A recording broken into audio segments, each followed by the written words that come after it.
Continuaremos hoje na reflexão, uma exposição bíblica da primeira epístola de João.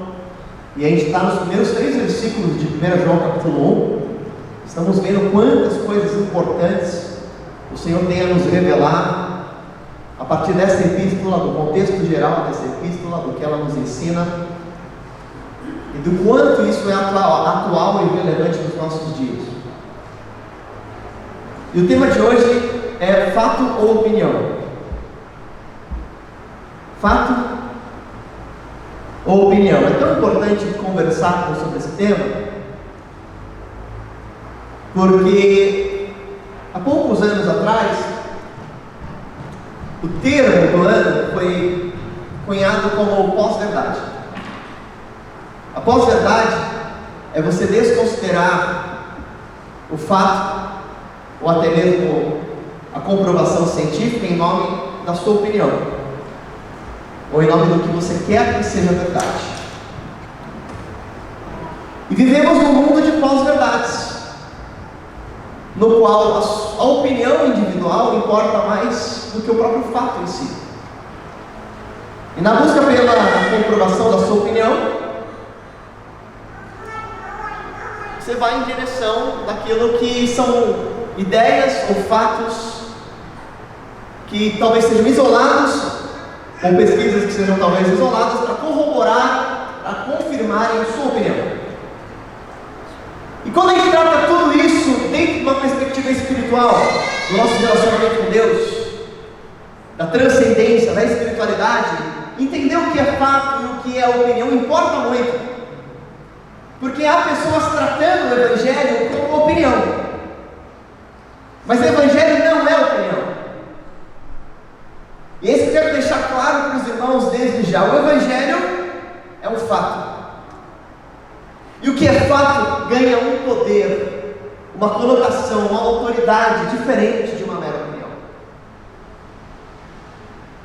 Quero ler com os irmãos então 1 João capítulo 1, verso 1 a 3, quando o apóstolo João escreve o seguinte: o que era desde o princípio, o que ouvimos, o que vimos, e com os nossos olhos, o que contemplamos e as nossas mãos apalparam, isso proclamamos a respeito da palavra da vida.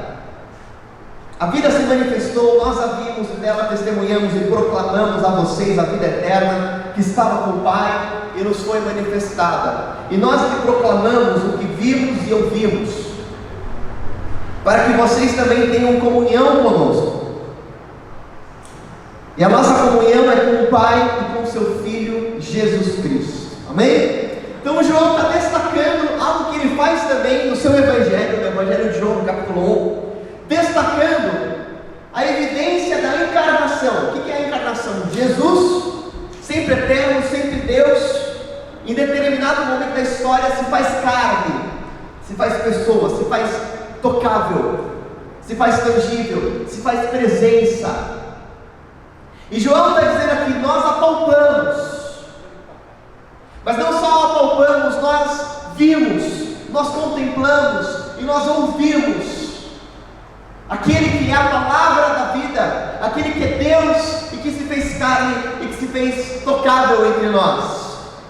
Porque João está destacando um fato, o fato de que Jesus, Deus, se fez ser humano, viveu, tocou, comeu, se alimentou e morreu, sendo 100% Deus e 100% homem, para que por sua morte na cruz, como Deus perfeito, fôssemos salvos. E esse trecho inicial de João é uma tentativa de tratar a causa das nossas doenças, ao invés de ser apenas um remédio sintomático. Hoje em dia, você vai na farmácia, você está com dor de cabeça, você compra um remédio que vai tentar aliviar o sintoma da sua dor de cabeça, vai tentar tirar a dor daquele momento, mas ela não trata a raiz do problema. Nos acostumamos com remédios sintomáticos e nos esquecemos da cura da raiz. E hoje o Evangelho, a palavra de Deus, as Escrituras são tratadas como remédios sintomáticos, como pequenas pequenas pílulas que vão trabalhar um pouco a minha consciência, mas não estamos a considerando como uma verdade a transformar toda a minha doença congênita. A ideia é que estamos em busca de tratamentos para os nossos sintomas, enquanto o Evangelho cura a doença com a qual nós já nascemos. Congênita é quando você já nasce com isso. E o verdadeiro Evangelho, por ser um fato, não é um remédio sintomático, é uma cura verdadeira. Poderíamos falar sobre tantas consequências desse mal espiritual em nosso DNA humano, como por exemplo, o conflito atual na Rússia e Ucrânia. Há pouco tempo, as mídias estavam nos bombardeando com ansiedades com relação à pandemia, e é natural que fosse assim, mas parece que agora todo mundo esqueceu e se voltou também para um conflito entre Rússia e Ucrânia. E alguns começaram agora a enfatizar aspectos escatológicos das Escrituras, aproveitando as guerras e aproveitando a ênfase que se está dando sobre guerras, e começou a se falar que estamos perto do fim. A verdade é que se fala que estamos perto do fim há pelo menos 2000 anos. Se fala sobre escatologia e sobre as guerras e sobre as pestes e sobre tudo que está acontecendo há pelo menos 2000 anos. E sempre ondas cíclicas vão acontecendo, porque não é a primeira vez que uma guerra acontece no mundo e não vai ser a última. Estive numa visita do domingo passado por um senhor muito sábio no hospital, filósofo, professor de direito. A gente começou a conversar sobre filosofia. E ele falou: pastor, o que você acha sobre a esperança? E ele citou a caixa de Pandora. Falei: concordo com o mito de Pandora. Concordo que a esperança é considerado um bom sentimento, mas é o pior dos malefícios da humanidade, uma vez que a esperança será firmada nela mesma, na própria humanidade. Porque foi essa esperança do ser humano em si mesmo que gerou conceitos iluministas, a ideia de que o homem iria melhorar a cada vez mais, seria cada vez mais avançado, se desenvolveria a ponto de alcançar plenitude em todos os aspectos, desenvolvimento tecnológico, paz mundial. E quando chega-se à ideia de um auge do desenvolvimento da ciência e da humanidade, o que acontece com a humanidade? Ela se destrói em guerras mundiais. Porque toda vez que você espera muito do mundo, você se decepciona. A esperança é de fato a raiz de um grande problema para nós, quando está firmada em nós mesmos. Mas a esperança que não desaponta, conforme Romanos capítulo 5, é aquela que é fruto da perseverança, que é fruto da aprovação, que está baseada na graça de Jesus Cristo. Essa esperança não desaponta, amém? Esperança na graça, que vem da graça, que tem origem na graça da pessoa de Jesus. O que eu quero dizer para os irmãos é que o remédio que não cura só os sintomas é, no meio de um mundo caótico, nos voltarmos para a graça, nos voltarmos para a pessoa de Jesus, nos voltarmos para o verdadeiro Evangelho, crermos no verdadeiro Evangelho, estarmos em sintonia com o verdadeiro Evangelho, nos conectarmos com esse Evangelho verdadeiro, transformador, fato histórico, inspirador. O mundo está caótico, o mundo está em caos, o mundo está em guerra, mas você em Cristo está em paz, amém, irmãos? Quando você entende que o Evangelho não é um remédio sintomático, mas é a cura de uma doença congênita. A tarefa da igreja é proclamar e anunciar o Evangelho do nosso Senhor e Salvador Jesus Cristo. Essa é a tarefa do Evangelho. Não é gastar o seu tempo no tratamento dos sintomas, mas falar ao mundo do único remédio capaz de curar a doença que é a causa de todos os nossos problemas locais e particulares, escreveu Lloyd Jones. Como eu disse anteriormente, a proposta do Evangelho e da Palavra de Deus não é reformarmos o mundo, não é transformarmos por completo a sociedade, Porque por mais que nos esforcemos, o mundo jaz no maligno. Esse mundo é corrompido por Satanás, é dominado por Satanás. Você pode fazer a diferença em indivíduos e em discípulos, mas este mundo está fadado às mãos de Satanás. Você não conseguirá uma mudança completa e social ao seu redor. Por isso a nossa esperança não está num viés político, numa ideologia. A nossa esperança está na pessoa de Jesus Cristo. E hoje a igreja se torna massa de manobra porque começa a confiar em ideologias que vêm e vão, que passam, e nos esquecemos do mais importante. A palavra de Deus não nos diz como o mundo pode ser endireitado. A palavra de Deus nos diz como você pode viver direito no mundo caótico. Amém, irmãos? Você não está aqui para endireitar o mundo, mas para vencer o mundo, para viver direito no mundo que está em caos, que está um caco, que está no maligno. E antes disso validar qualquer tipo de omissão em busca da justiça social, isso não valida um escapismo da realidade do mundo e nenhuma omissão. Se crêssemos assim, não faríamos tudo o que fazemos em prol dos necessitados, em prol de uma justiça social, de uma relevância social ao nosso entorno. Nós não cremos na omissão, no escapismo, nós só não colocamos a nossa esperança nisso. Nós entendemos que a tarefa de Jesus Cristo não é fazer o que uma boa ONG faz, é fazer isso por causa de Jesus, é glorificar a Jesus, é exaltar a Jesus. E a gente consegue viver direito no mundo que está caótico quando nós estamos convictos de algumas verdades. Disse Karl Barth numa grande conferência que não é o propósito da igreja tentar descobrir a unidade e a ordem do mundo, e sim dar testemunho da obra completa de Cristo. A igreja se perde quando ela começa a discutir qual é a unidade, qual é o endireitamento do mundo. Ela se perde quando ela deixa de anunciar a pessoa e a obra de Jesus Cristo. Ela se perde quando ela esquece de qual é a sua centralidade da sua mensagem. E há muitas igrejas assim hoje, em São Paulo, no Brasil e no mundo, que perdem a sua ênfase, o seu poder espiritual e a sua proclamação, porque se esquecem daquilo que é a tarefa exclusiva da igreja: anunciar a obra da pessoa de Jesus Cristo. E para isso nós precisamos compreender algumas implicações do Evangelho como um verdadeiro remédio transformador do nosso ser. E a primeira implicação é que o Evangelho é a proclamação de um fato. Evangelho é a proclamação de um fato. João escreveu aqui, 1 João capítulo 1, verso 1: isso proclamamos a respeito da palavra da vida. E no verso 3, e também vai dizer: proclamamos a vocês a vida eterna. E no verso 3, nós lhe proclamamos o que vimos e ouvimos.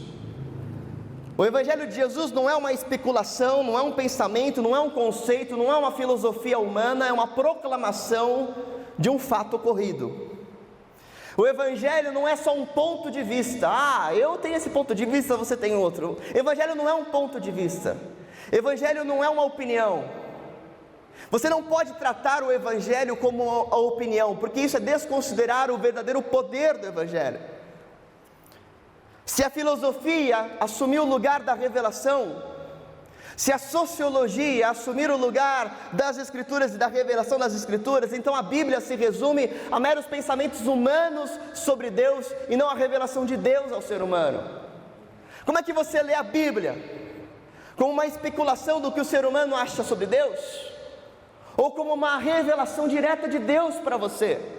Você nunca vai encontrar cura para o seu coração se as Escrituras forem para você uma especulação humana, uma ideia, uma opinião, uma sugestão, um conselho. Não é um conselho, não é uma opinião, não é uma sugestão, é Deus falando com você.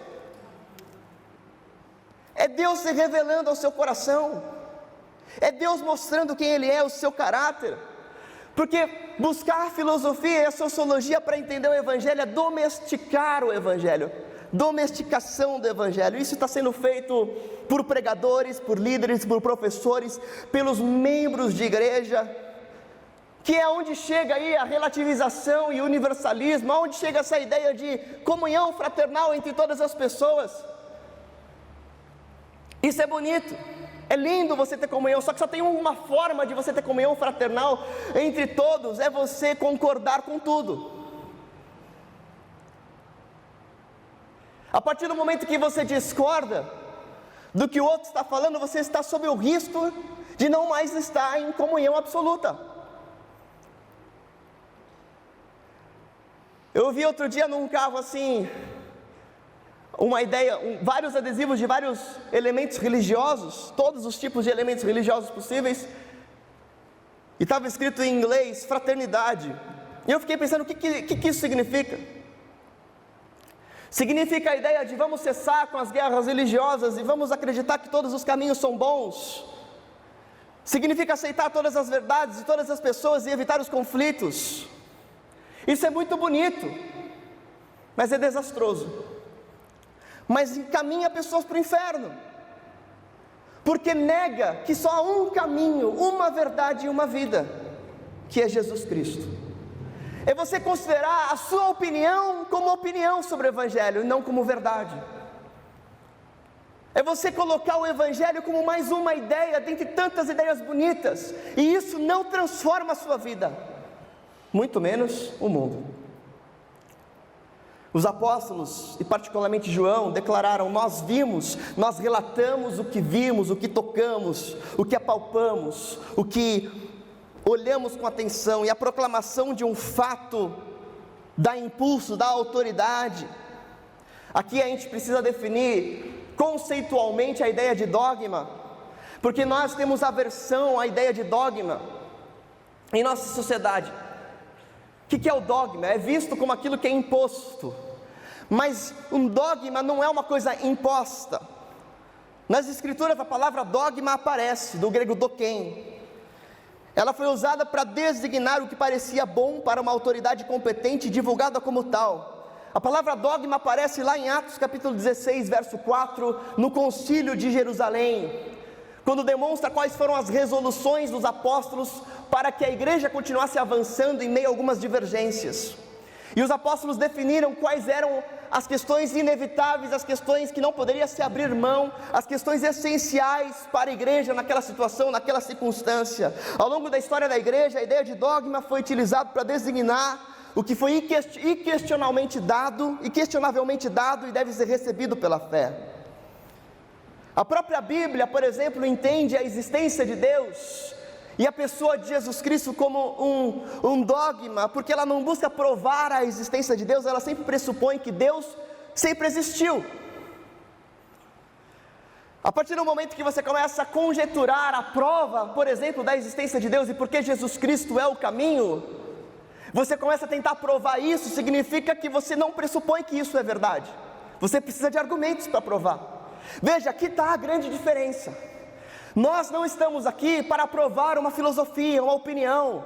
Nós não estamos aqui para dar um bom argumento, para dar uma boa ideia, para dar um conceito mais elevado, superior. Nós estamos aqui para proclamar uma verdade e um fato para nós. Jesus Cristo é o único Deus e Senhor, morreu pelos nossos pecados e ressuscitou, amém? E se isso não for a verdade para a sua vida, você vai se perder em tantas opiniões. Hoje em dia, quem questiona um dogma é visto como intelectual. A pessoa fala assim, ela se acha muito esperta pela ideia de questionar qualquer tipo de posição dogmática. E a gente acreditou que a intelectualidade está no mero questionamento dos dogmas, mas a gente construiu o seguinte conceito: nesse mundo todas as verdades são relativas e tudo é relativo, mas você não considera que nessa afirmação existe um absoluto, o absoluto de que tudo tem que ser questionado. Você questiona tudo, mas não questiona o questionamento. Estamos juntos? Quem está comigo aqui? Quem gosta de filosofia está achando maravilhoso, quem não gosta já perdi. Misericórdia, não, fica aqui comigo. Vamos para... Estou falando da palavra. Por que não é uma simples filosofia? Olha o que o apóstolo Paulo escreve em 1 Coríntios capítulo 15, verso 1 a 5, irmãos, eu quero lhes lembrar o evangelho que eu lhes preguei, o qual vocês receberam, no qual vocês estão firmes.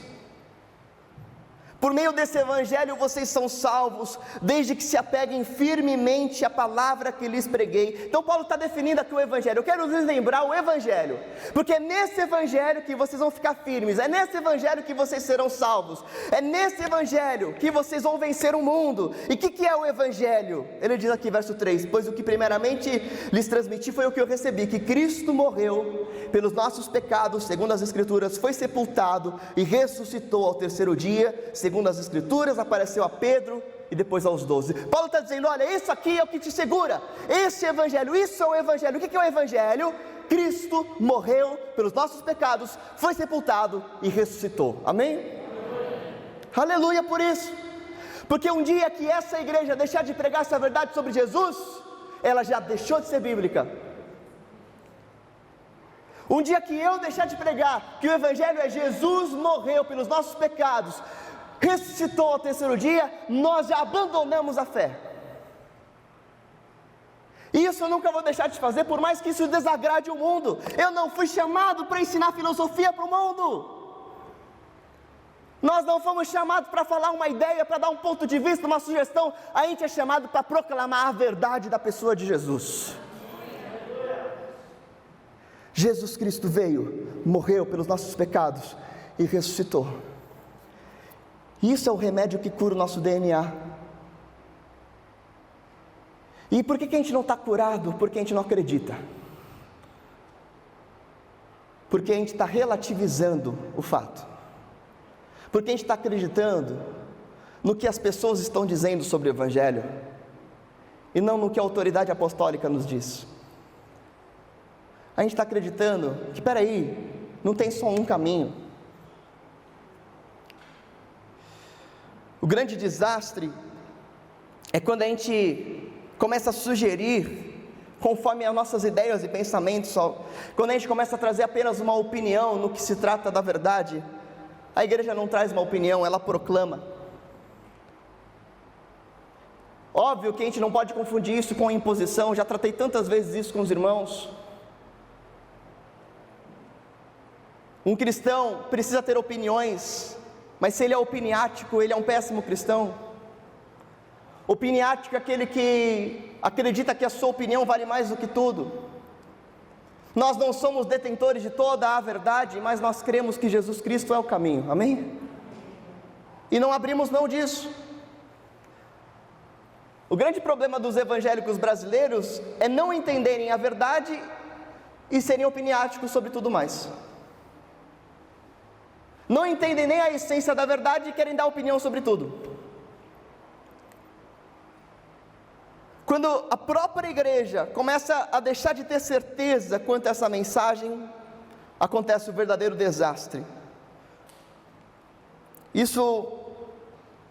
Imagina comigo os apóstolos do primeiro século, escreve John Stott, como que aqueles apóstolos, aqueles discípulos, não apenas pregaram sobre Jesus, sobre a ressurreição de Jesus, mas sofreram por essa pregação.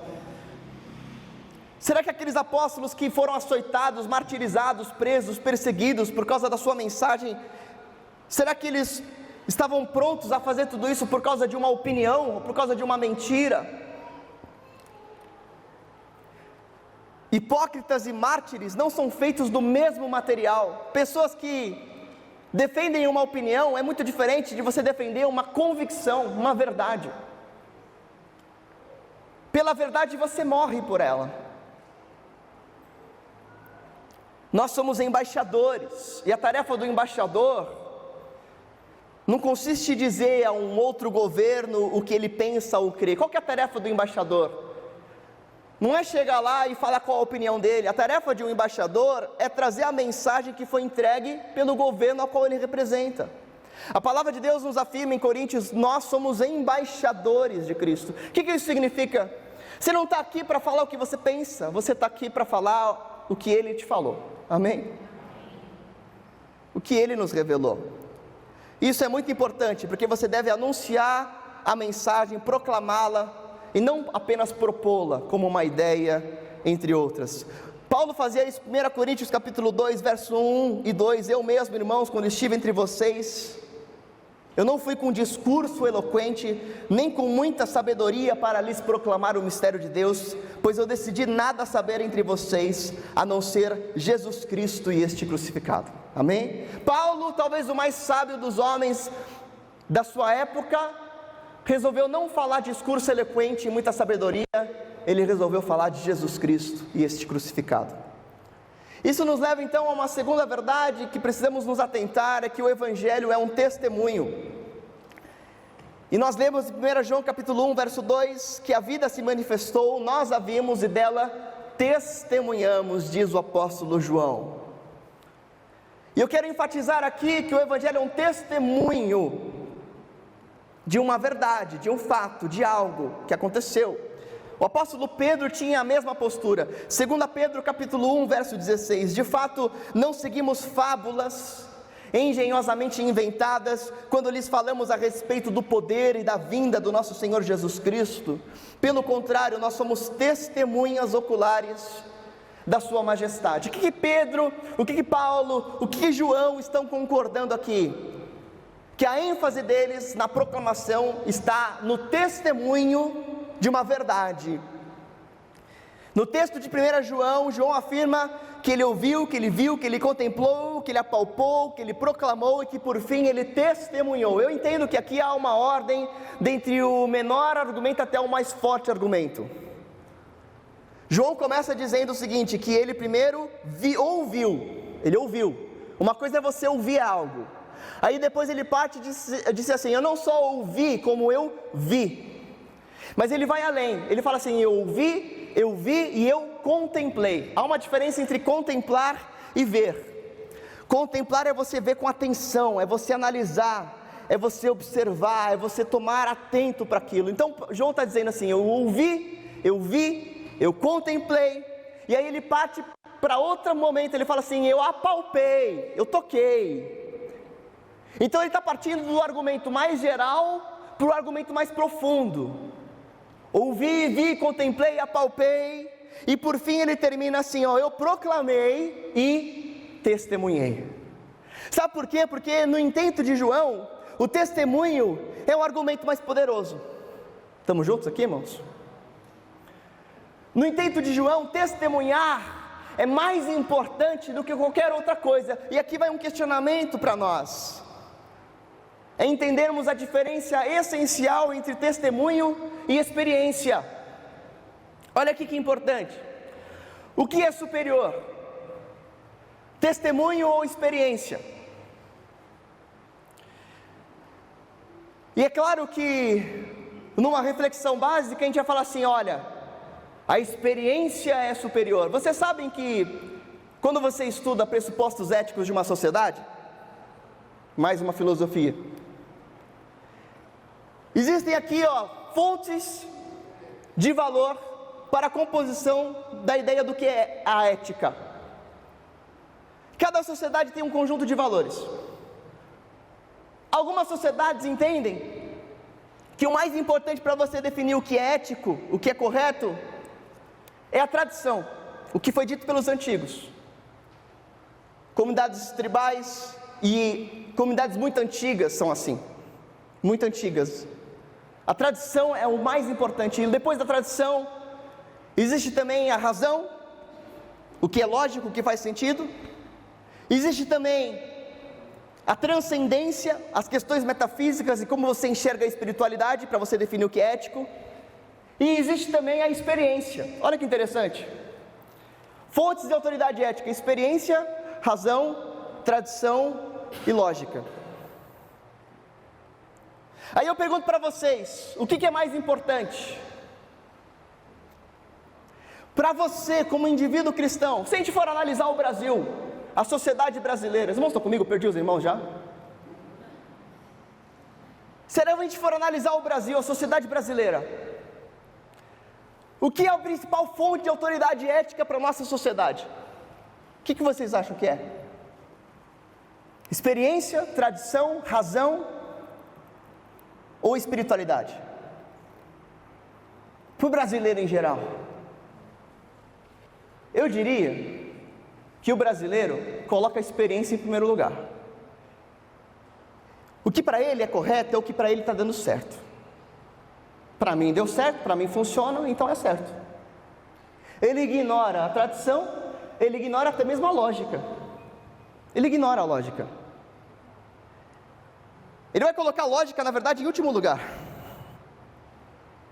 O brasileiro coloca a experiência, aí ele coloca a tradição, talvez, ou a metafísica, e aí por fim ele vai colocar aquilo que é lógico. O que o apóstolo João está nos ensinando é nos definindo uma fonte de autoridade correta. Ele está dizendo aqui que mais importante do que o que você apalpa, olha lá, mais importante do que o que você experimenta, mais importante do que você vivencia, é a revelação, amém? Sabe por quê? Porque a experiência ela é boa para apoiar, mas nunca para ser a base. Porque se você fazer da sua experiência pessoal a base da sua crença, você vai crer em heresias. Porque muitas religiões têm experiências fantásticas para dizer. Se você for em qualquer outro tipo de religião, principalmente religiões de matriz espíritas, por exemplo, todas elas, as de matriz africana, as kardecistas também, aquilo que é chamado de auto-espiritismo, você vai ver experiências fantásticas, experiências fenomenais, experiências incríveis, experiências que trazem alguma convicção, mas se você se basear na experiência, você vai para o inferno, porque a experiência não pode ser a base da sua convicção. A experiência é boa para apoiar uma certeza, mas nunca para fazê-la, porque a nossa certeza não está na experiência, está na revelação, amém? Escrituras precisam ser a sua base de certeza, testemunho, a convicção daquilo que você sabe que é verdadeiro pela revelação, pela fé na pessoa de Jesus Cristo. Quando você desconsidera a revelação e você vai apenas para a ideia de lógica ou da experiência, vai acontecer o que aconteceu no século XIX, quando começou o movimento da alta crítica. O que foi o movimento da alta crítica? O início do liberalismo teológico. Os teólogos começaram a buscar entender quem era o Jesus histórico, desconsiderando aquilo que seria a ideia de mito ou revelação. Mas o que você tem quando você desconsidera a revelação e considera apenas a historicidade sobre Jesus? Você não tem nada, nada sobre Jesus, só apenas uma ideia, que um homem existiu, que um líder existiu, mas isso não define a transformação de uma vida. Grandes heresias nascem de experiências místicas e especiais, e quando as suas sensações e experiências te enganarem, ou quando você se sentir inseguro quanto às experiências, você precisa se apegar às convicções na revelação. Não baseiem a sua vida na experiência, porque vocês podem acabar muito decepcionados. Baseiem-se em fatos e em convicções, e a sua experiência será genuína, amém? Olha que importante isso. Eu quero finalizar com o terceiro argumento sobre o remédio que cura o nosso DNA, é entendermos que o Evangelho é o poder para a vida divina. Evangelho é o poder para a vida. Além de ser um testemunho, além de ser a proclamação de um fato, ele nos traz vida.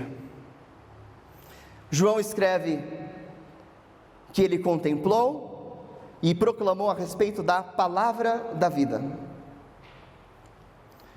Ele diz que a vida estava com o Pai e nos foi manifestada. Eu quero destacar aqui a proclamação da palavra da vida que nos foi manifestada. Quando você pensa em palavra da vida, além do acampamento e da estância, você já parou para pensar de onde vem o termo palavra da vida? Vem das Escrituras, vem de 1 João capítulo 1, palavra da vida é a pessoa de Jesus. Ele é a palavra da vida, não é uma mera palavra, é uma transposição de vida, vida divina, que nos é manifesta, que nos é manifestada. Jesus, como diz João no Evangelho, é o Verbo que se fez carne, que se fez manifesto entre nós e nos deu o poder de sermos feitos filhos de Deus. Não é só uma palavra que mostra a vida, é a palavra que concede vida. Jesus é o doador de vida. Diga aleluia. Jesus não é uma palavra que traz uma ideia gostosa de pensar. Jesus é quem te dá vida no mundo caótico. Jesus é quem te concede vida plena, eternidade, vida divina. Esse é o Evangelho. Jesus não veio apenas para revelar vida eterna, mas para concedê-la. Jesus concede vida, não apenas nos mostra, Ele dá. Ele torna possível para nós, pelo seu sacrifício, pelo seu sangue, pela sua obra expiatória, pela sua graça.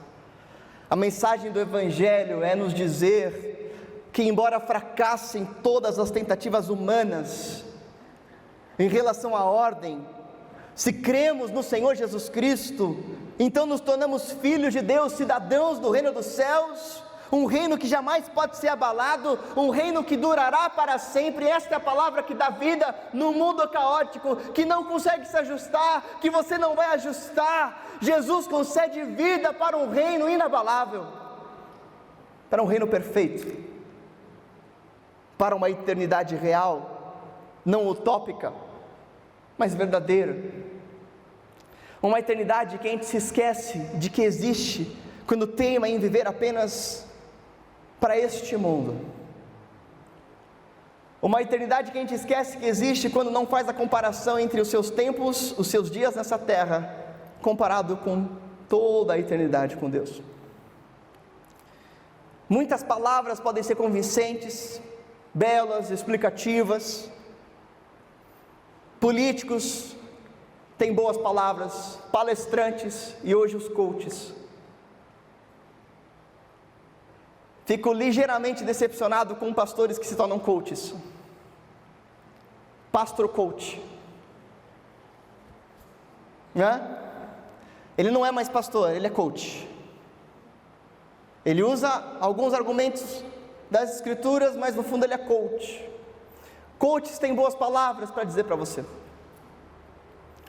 Palestrantes têm boas palavras.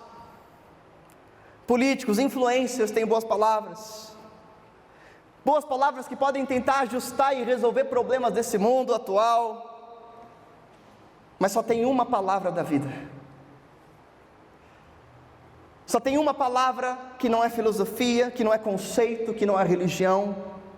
Só tem uma palavra da vida que concede vida, porque não é um argumento, é uma pessoa, é a pessoa de Jesus Cristo, é a sua obra. Você tem que se apegar nisso. Nós precisamos nos apegar nisso. Ai pastor, que coisa básica, básica mas esquecida. Básica mas ignorada, básica mas não pregada. Básica mas sendo omitida. Porque as igrejas querem falar mais sobre como resolver problemas temporários e contínuos do que trazer a palavra da vida. Saiba e proclame que a verdadeira vida, aquela que é eterna, aquela que é plena, aquela que de fato resolve os nossos problemas congênitos e espirituais, está na obra de Jesus Cristo, em seus efeitos sobre todos os que creem. Amém? Então, tenha opiniões. Eu gosto de gente de opinião. Não gosto de gente muito teimosa. Mas eu mesmo sou teimoso. Outro dia eu estava falando assim, não gosto de gente teimosa. A pessoa falou assim para mim, você já parou para pensar que você é um pouquinho teimoso também? Eu falei, não sou um pouco, eu sou muito. Misericórdia conviver comigo mesmo. Eu comigo mesmo não daria certo. Tenha opiniões sobre o mundo, é bom estar informado. Eu tenho as minhas opiniões, você tem as suas. Sobre a política, sobre o mundo, sobre o sistema, sobre a guerra, sobre a pandemia. Não ignore, por favor, não ignore as explicações lógicas, racionais. Não seja um adepto da pós-verdade. Não relativize tudo. Tenha suas opiniões baseado numa boa lógica sobre as questões políticas, econômicas, sociais, mas saiba e proclame que a verdadeira vida, aquela que é eterna, aquela que é plena, aquela que resolve os problemas do teu ser, está na obra de Jesus Cristo. Amém? Está na pessoa de Jesus Cristo. Se você tivesse apenas 30 segundos para falar algo para alguém e nunca mais se encontrasse com esse alguém, e você precisa falar aquilo que vai mudar a vida dessa pessoa, você vai falar o quê? Você vai falar: olha, eu li Descartes, e eu li Foucault, e depois eu li Agostinho. Olha, eu descobri, lendo sei lá quem. Cara, já acabou os seus 30 segundos faz tempo. E você não transformou nada e não falou nada que realmente pode transformar. Saiba que você não tem o poder de convencer ninguém. E você não tem o poder de mudar ninguém. E graças a Deus por isso. Porque senão nós viveríamos numa tirania de indivíduos. Todo mundo impondo as suas vontades sobre todos. É mais ou menos o que a gente está vivendo hoje. Graças a Deus que ninguém tem poder para isso. Graças a Deus que a gente não vive essa tirania individual.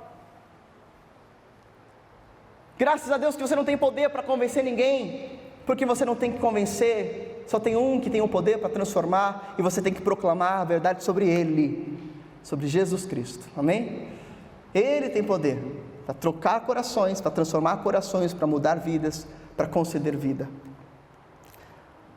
Lembre-se, a palavra não nos diz como o mundo pode ser endireitado, mas como você pode viver direito, firme e convicto nesse mundo.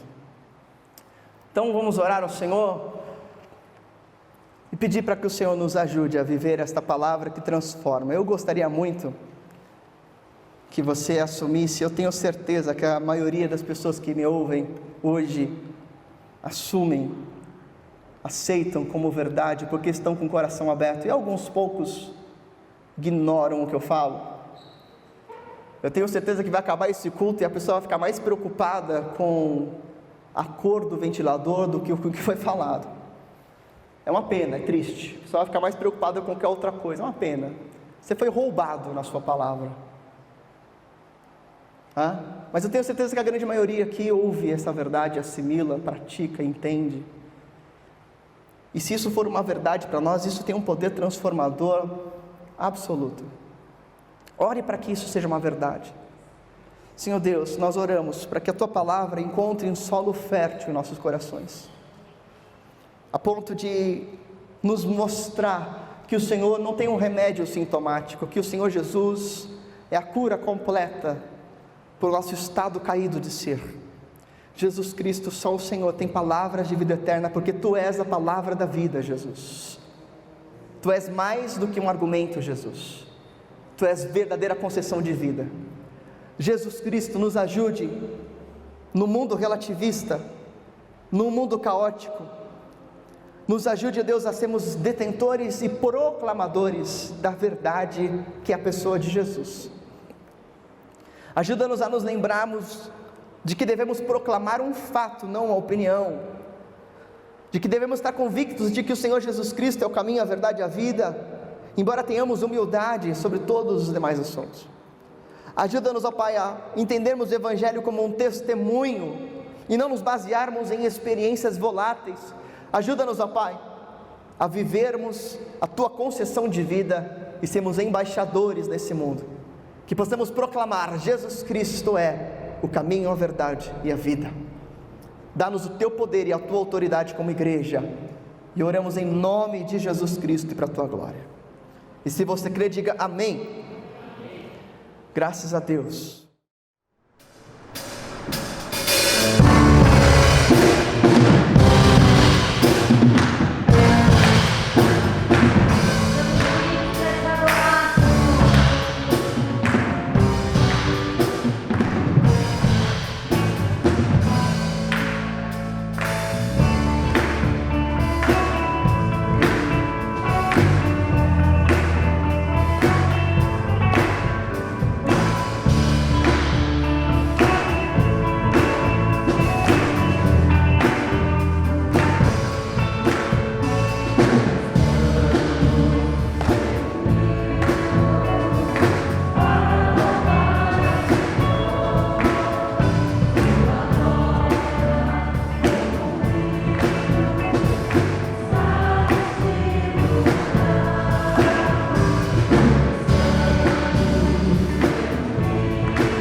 Jesus.